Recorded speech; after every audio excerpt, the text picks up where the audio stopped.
I am so grateful to have you here with us today. I am so honored to have you here with us today.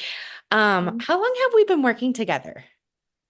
I would say it's now 2024, so 2 years. We've been working together for 2 years. I was thinking about it today and I'm like, I know we've been working together for a while, but I'm not exactly sure how long. I was Yeah, thinking it was more like 8 months range, right?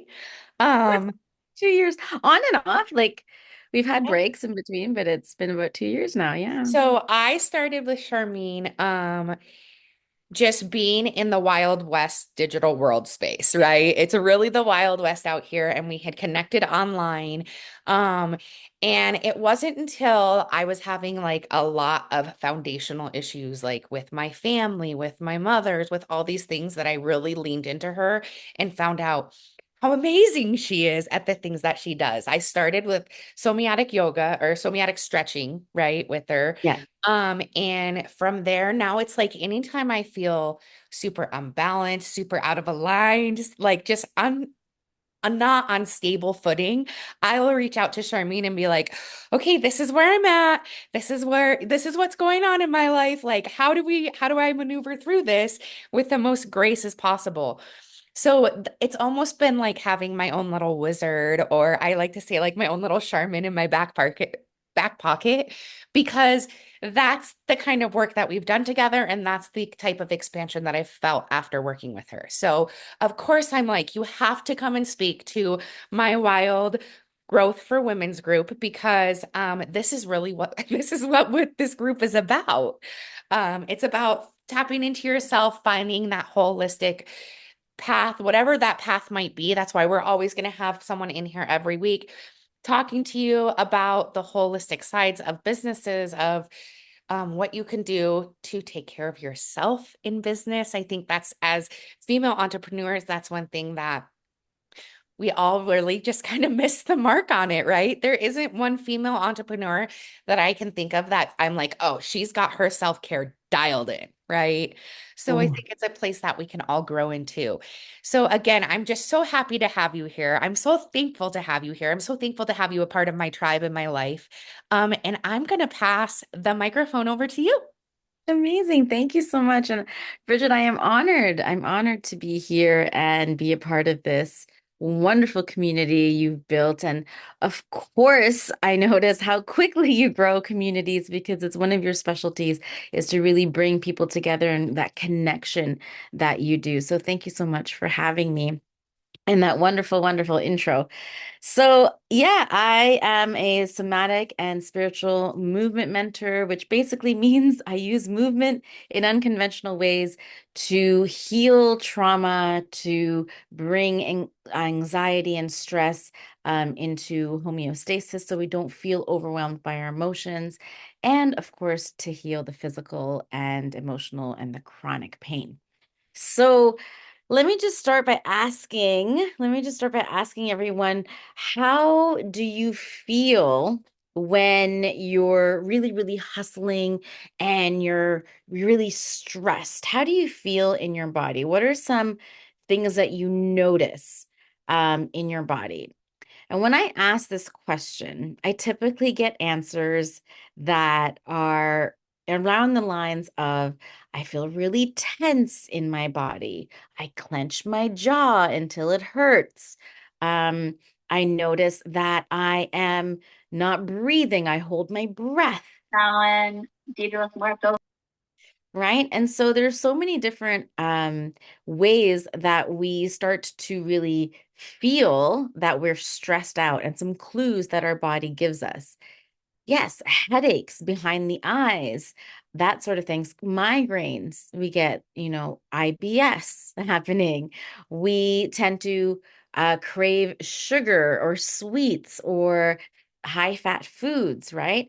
All of these things are in response to this stressor that is in our life, right? Is this response to hustling really hard. And mindset is such a big piece of how we interpret stress, how we interpret these stimulus. these different stimuli that bring us to a stressful state. So today, my specialty is embodied mindset, right? So there's lots of practices and meditations and visualizations and all these things that we can do that engage up here, engage the brain and the mind. And in my world, the mind is in every cell of the body, including the brain. So it just doesn't stay up here. And so we're going to explore today how we can shift our mindset by going in through the body rather than trying to write it out or be logical or journal it, and just a different approach, a different way of shifting for you. So let me ask you another question. When you think of mindset, what comes to mind when you think of mindset? Again, when I ask this question, I usually get the answers that come to, like, I think of the brain, I think of being in control, I think of yeah, how you talk to yourself, right? Those mindset tools that we have, right? Sometimes we think of our psychotherapy sessions and we're like, oh, I should approach it in this way or that way. Very rarely, yeah, changing of our thoughts, stopping the unhelpful thoughts and replacing them with higher supportive thoughts. Very, very true. And a big goal when we think about mindset. And yet, when we think about mindset, we often forget about the emotional aspect of mindset. And we often forget about the body as part of our mindset, right? So let's get a sense in our bodies exactly how we experience different things. So just sitting in comfortably in your space, if it feels okay to close down the eyes, just think about for a moment and put yourself as much as possible in a position where you have felt in the past or recent past a feeling of frustration. Maybe the car in front of you cut you off. Maybe the person in the drive-through is taking forever. Maybe, there's something that got you really frustrated. And start to see what happens in your body. What are the physical sensations that accompany this frustration, this emotion that we label frustration, right? We'll we'll take a moment and really feel into it and put it in the chat and share. What are those sensations for you? Often I'll hear responses come through like constriction. I feel constriction. I feel tension. Sometimes we hear that there is an increase in speed, that I feel fast in my body. I have to change the situation right away, right? I want to yell. I feel something wanting to release and come out of the body. I want to yell at that person, you idiot, right? Or honk my horn, whatever it is. These are sensations that are attached to this emotion that we label frustration. And when we're trying to change our mindset, it's going to be really important. It's all going to string together in a second. When we're trying to change our mindset, it's really powerful and almost instantaneous when you get really good at it to shift your mindset via these things that we call sensations, right? We bypass the labeling of I feel frustrated, I feel angry, I feel that's I would say is more psychotherapy, right? So we bypass a little bit of that and we move right down to what are those sensations in the body? And can we be okay with those sensations? So can I be okay with this fast feeling in my body? If I'm frustrated and I have clenching in the jaw, can I be okay with jaw clenching? You ever heard the saying that in order to grow, we need to move past and come out of our comfort zone, that we have to learn to be comfortable with the uncomfortable, right? This is what we're talking about.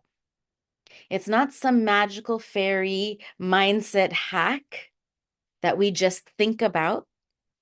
It's these sensations that we so often ignore and label frustration or anger or whatever that are truly in control. This discomfort, fast heart rate, clenching of the jaw, energy wanting to come out of the mouth that maybe you've been told before, or maybe there's a response or a pattern deeply ingrained within your system, your nervous system, the tissues of your body, that doesn't allow you to express this anger or frustration. And so you hold it in and it's uncomfortably vibrating in here, and you're just getting angrier and angrier and more frustrated, and go on the horn. But if we decide that we want to shift our mindset and we decide to go through the body and say, okay, can I be okay with this vibration in the throat? Yeah, a little vibration in the throat didn't hurt anyone. I'm okay with that. I can handle that. Then already you're shifting your mindset, because sensations, this is really important to master. Sensations are the same across the board. The body sensations are the same across the board.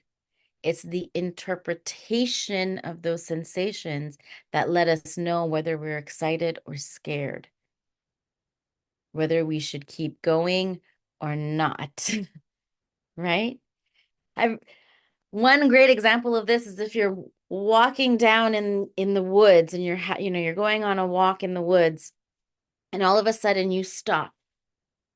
Now you haven't heard anything or seen anything. Your body just stops walking for a split second, right? Nothing has been a precedence to you stopping. Your body just stops walking. And then you see the snake walk across. Now, that sensations that might come up in the body when you see that snake that we might label as fear, right? How would you feel if a snake just hopped right in the front of your walk and it's one of those king cobras, right? Totally deadly snake. A lot of us would say, oh my God, I'd be so afraid. What is fear? What would happen? What are the sensations? Go past the emotion into the sensations, into the body, and you will find, oh, there's an increased heart rate for sure. That's going, right? I'm perspiring, so there's an increase in temperature. There's an increase of speed. I want to get the heck out of there, right? Now, imagine that your best friend, their fiance, just told you that at the amusement park today, the three of you are going, they're going to propose to your best friend. And the day goes on and the day goes on, and you're wondering, when is this going to happen? And you're really excited because this is a wonderful match. And your heart starts racing. Maybe your temperature increases and you get sweaty, right? Similar, same sensations, but a completely different interpretation of the brain, a completely different mindset that interprets those sensations. They're the same going through the body, but it's interpreted differently. When you remember that the body holds on to past experiences and emotions and traumas, good experiences and negative experiences, then we can understand how this can block our ability for growth and expansion and even function in the world if we're not constantly, or we're not dealing with it, if we're hiding from it, right? So let me ask you this. Maybe you can think of a time when you've had physical like tension in the body. Maybe you've had back pain or something else came up during a busy time at work. Think of that time. I'll tell you for me, when I was in a toxic work environment, every morning I would be running to the bathroom 5 minutes before my shift, like emptying everything out because that's the physical sensation of anxiety, right? It's like the intestines are churning. It's like the insides are churning, right? So that feeling, that's anxiety. It is stimulated. If I was going on a roller coaster, we'd call it excitement, but it was anxiety because it was going to a traumatic workplace, right? Does that make sense? So let me ask if there's any questions. We are more than welcome to pause and answer questions if you have any so far. So, my experience with movement being a source of medicine and being a source of healing happened because I was in a environment in a gym. It wasn't a gym, it was like a yoga studio that was really focused on alignment and spinal decompression and fascia, the connective tissue in the body. So a holistic approach to movement in the body. And for me, being in a posture that targeted very, very specifically the vertebral segments of the spine and having this almost out of body experience where I could see the traumas of my past. And I knew I was still in the studio, but I could see this like watching a movie. And tears started releasing from my eyes. And I had this profound experience. And that's when I realized that we don't always know where we're holding on to our experiences, our pains, our hurts, and that I didn't even know we were holding on to it in our body at that point. As I learned, I started to read more studies, there was a study in I think it was the Journal of um, Medicine or Pain or something like this, and it showed that when we decompress the spine, when we start creating space within the joints of the body, that the energy flow of the body is increased. And when we have that space in the joints and we have that space in the body, we're actually, our mood is improved, where our chronic pain is obviously reduced or, eliminated, but also how it changes the mental capacity, how it changes the way that we are able, our mindset, essentially, right? The way that we're able to think and the way that we view the world. Mindset, one of the key things about mindset is that it's the belief that we have the ability to change the way we view the world. And today's experience is all about understanding how you can be that, right? How you can actually be that rather than just think about it. So I can think to myself, I really want to be strong. I really want to have strong arms and I really want to be able to lift heavy things and I want to be strong. And I can think about it and meditate on it and I can wish for it and create a vision board and I can do affirmations about it and I can really believe it to be true. And if I'm not actively lifting heavier things every day or using my body weight to lift and actively work muscles in my arms, then the likelihood of that happening, it's going to be not that it can't happen, because it can happen. You can totally use your mind to alter your body. It will be slower and it would need to be one of those things if to have it happen is really, really consistent. So it's almost like you can go to a mountain or go to run away to India and live in an ashram and focus on this one thing for 6 months and it will happen.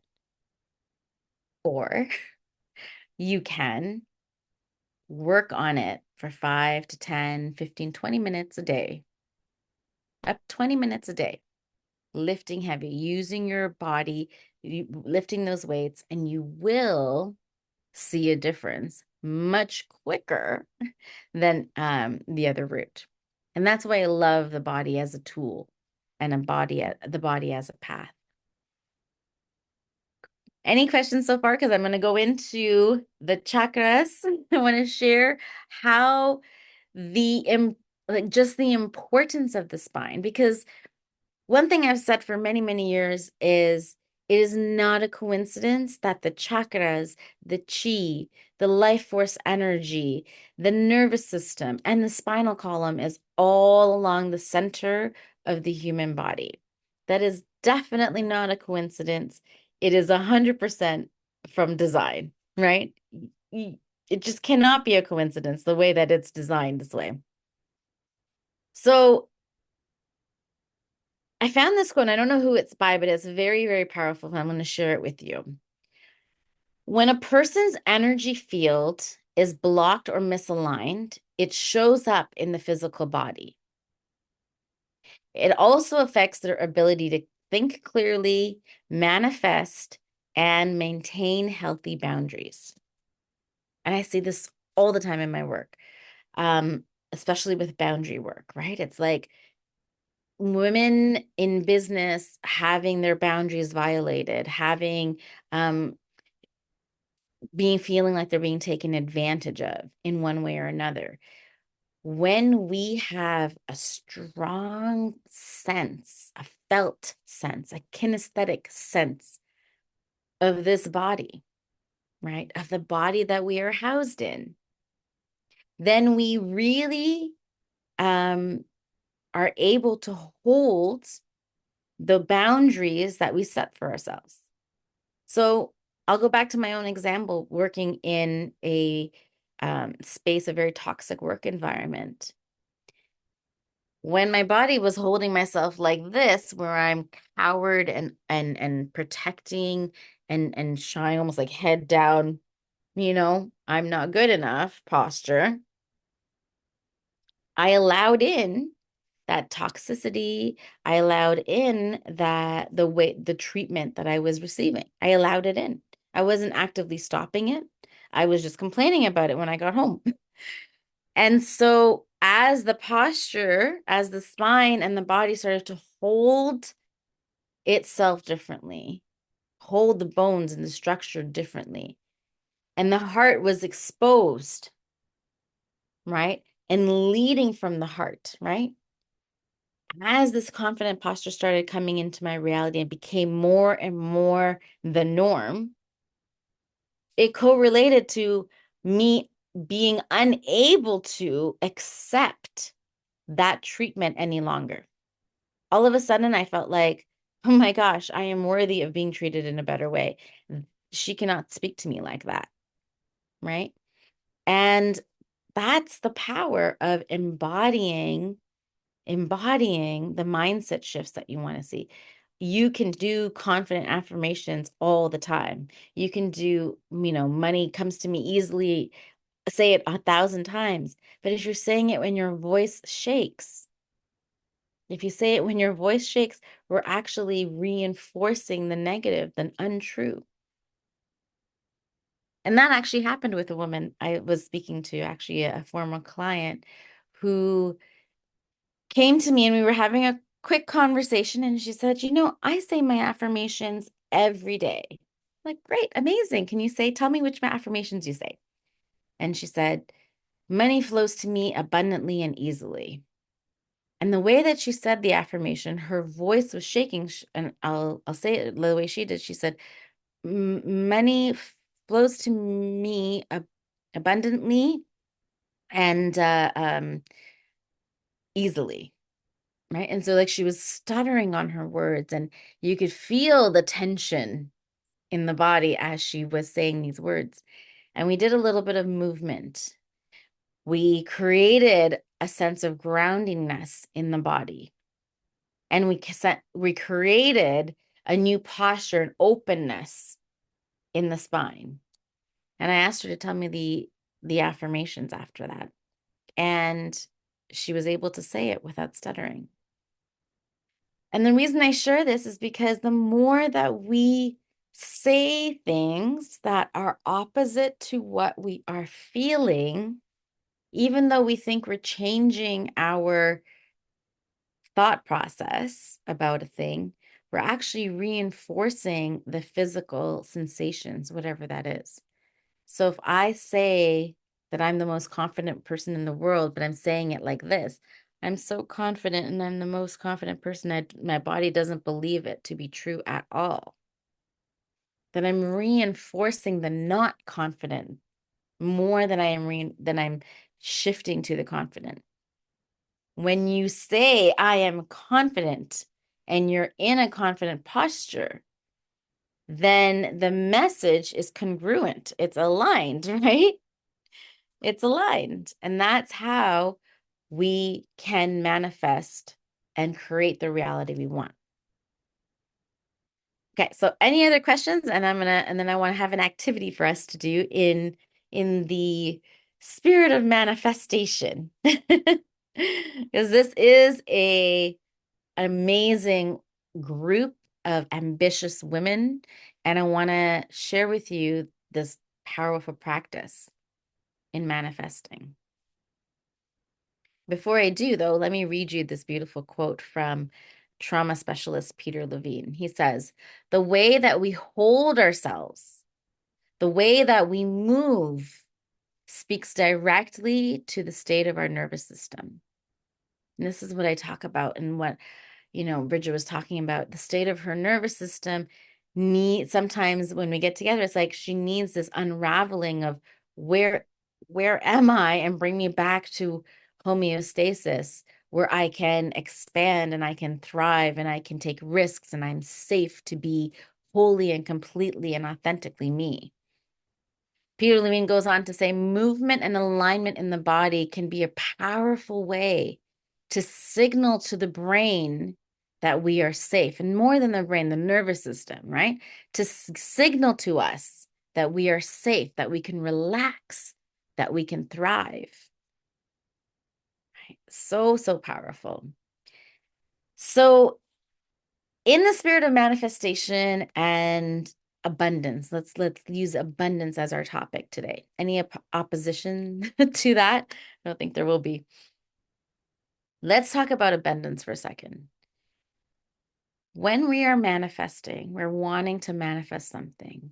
I want you to think of a time, what activities, what experiences, maybe walking to a place or being driven to a place, being at that place, eating a meal, what experiences make you feel abundant?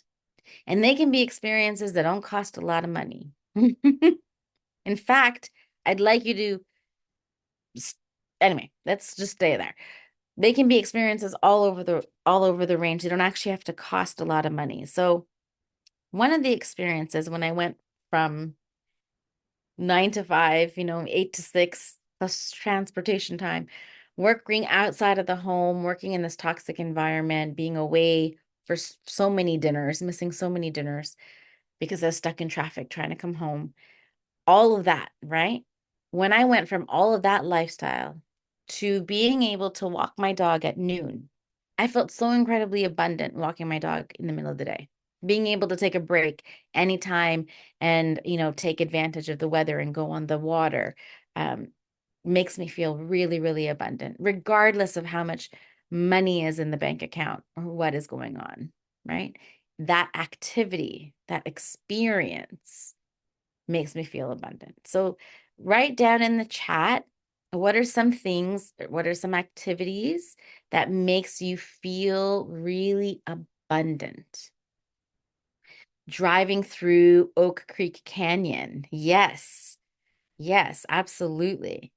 there's so I'm near Toronto, Ontario, Canada, and there's like this street where all the celebrities live, right? And Drake has a mansion there, and it's a very accessible neighborhood. You can go there, but filled with gated mansions. And driving through that street, right, can make us feel really abundant. Maybe, maybe not. Maybe it has the opposite effect. Find something that makes you feel really abundant.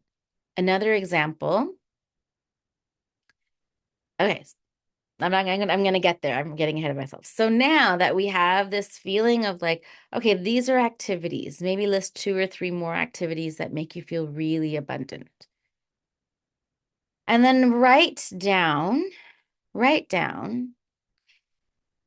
if you were your most abundant self, if you were your most abundant self, what would the morning, you can choose morning or evening, the first 15 minutes or the last 15 minutes of your day look like? For example, first 15 minutes of the day, I would wake up from a bed that had silk sheets on them, put on my robe with my slippers, right? Be very specific and really start to create detail. It's really important when we're using visualization and our mind to get detailed on these goals, on what we're creating, on our creation. If it's at the end of the day, maybe you spend 10 minutes in your meditation room or in the home sauna or the hot tub or something to relax before you go to bed.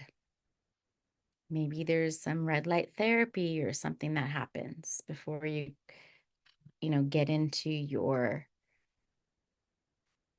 Egyptian cotton sheets, whatever it is. And now think of least expensive detail, the least expensive detail of your morning or evening routine. If it is the candle that you lit while having your bath, or maybe it's the meditation pooch that you sat on, right? That little meditation pillow that you sat on. Maybe that's really super comfortable. It's like under $100 to buy. Maybe it's the sheets that you lay down on. Think of one little detail. And here's the thing. I would like you to go ahead and give yourself permission. And if something's coming up that you cannot give yourself permission to do this, definitely hit me up. Give yourself permission to go ahead and purchase that item, right? And this is why. When we start to shift, the morning and the beginning and the end of our days are the most powerful moments of our days, right? Our subconscious mind in the morning is still um our sorry, our active mind is our conscious mind is still waking up. So our subconscious mind is still around. It's still very accessible. And at night, our conscious mind is starting to rest and our subconscious mind is starting to wake up and take over. So, if we are shifting anything, if you want to feel more abundant, perhaps driving through Oak Creek Canyon might not be super accessible every day. However, using the expensive toothbrush or lighting the expensive candle or sleeping on the expensive sheets or wearing the expensive robe is accessible. Starting and ending your day feeling that most abundant self, you are no longer thinking about it and you are being it. You are embodying that version of yourself. See how it all comes together? Let me know how you feel about that, what you think about that. What is the item that you're going to purchase?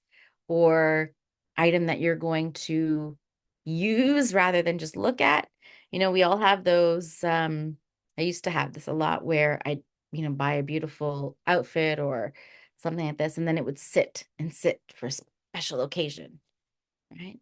We had China we'd never use because we're waiting for a special occasion. And it's like, life is a special occasion. This Tuesday, this Thursday is a beautiful special occasion because we're all here, right? So that's that's what I mean by embodied mindset is when we're creating the life that we desire, that we become that, even if it's just a little piece at a time. And in fact, it's more likely to stick to your true self and to your authenticity and really become that person rather than acting like that person. Um, if we do it one little aspect of a time, right? If we do change our toothbrush today or our toothpaste today and our shampoo tomorrow and our bed sheets the next day, right? And it's like, oh, all of a sudden you're looking around and you're being in your environment, and all of a sudden your day is filled with reminders of abundance and wealth. And so you're no longer waiting for some abstract time out there, and you are being it in here now. You're being it in here now. So I'm just filled with quotes today. ah, so there's a beautiful, you might have heard of the Feldenkrais method. It's a type of movement method, very, very pre precise, particular, I would say. And it is incredibly powerful, very similar to some of the methods that I am certified in. I'm not certified in Feldenkrais, but very similar to what I'm certified in. Anyway, Mosh Feldenkrais, who's the creator of this Feldenkrais movement method, he says this: what I am after isn't flexible bodies, but flexible brains. What I'm after is to restore each person to their human dignity. And when I talk about the body and I talk about using movement to heal from the body, and how the mind is not just in our brain, but it's in our every single cell of our body, this is what I'm talking about. This is what I'm talking about. The restoration of confidence and dignity of a person. And I will take it a step further. For most people who come into my world, it's also about that connection to that reconnection, that remembering to their divinity. Because dignity brings divinity, or it leads to divinity, and it's just phenomenal. Last quote I want to share with you, maybe not last quote, but another quote I want to share with you is by Gabor Mate, who is a Canadian physician and trauma expert. He does a lot of work working with ADHD brains in adults and children, and he's phenomenal. So what he says is, when we are no longer able to suppress emotions, they make themselves known through the body. Healing requires reclaiming that connection so the body and mind can begin to work in harmony. That's what embodied mindset is all about. That's it's powerful, right? It's like bringing things into alignment, into harmony. Okay, I think that's all I have to say. I'm open to questions. Um, there's lots of research studies if you're interested in knowing more about what research studies there are in having this connection between mind and body and healing. I'm more than happy to share that. I won't bore you with them here though.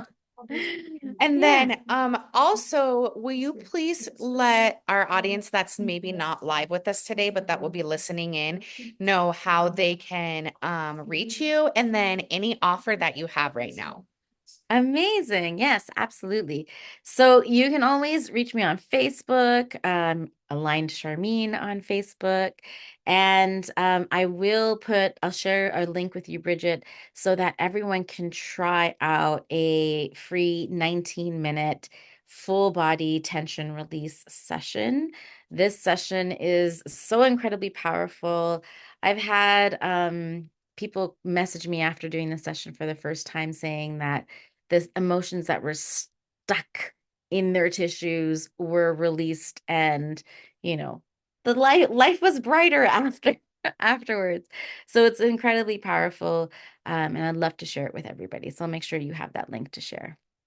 I love that. I love that. Lucinda did say that she's definitely interested in the research studies. So, Lucinda, I know you guys are connected already, so if she can connect and get that from you. I Absolutely. cannot thank you enough for spending your time with us today. So many like major knowledge bombs that I was just like, yes, yes. So thank you again so much for being here. Again, to the Women of Wild Growth. This is our member spotlight. We do this once a week. If you want to come and share your knowledge, the work you do, your offer, anything, on our Thursdays, please get with me, DM me so that we can get you on the schedule. We will have a luncheon coming, or excuse me, a coffee chat coming up in November for our ladies who are local to Arizona. We're going to have a coffee chat in Scottsdale, Arizona. And then we have docketed the Wild Growth event again with the Phoenix Zoo for March 21st. So this will be Wild Growth for Women. We can't wait to have all the women in our community there. And we will see you guys next Thursday. Thank you so much for Bye. having me. Bye. Thank you so much.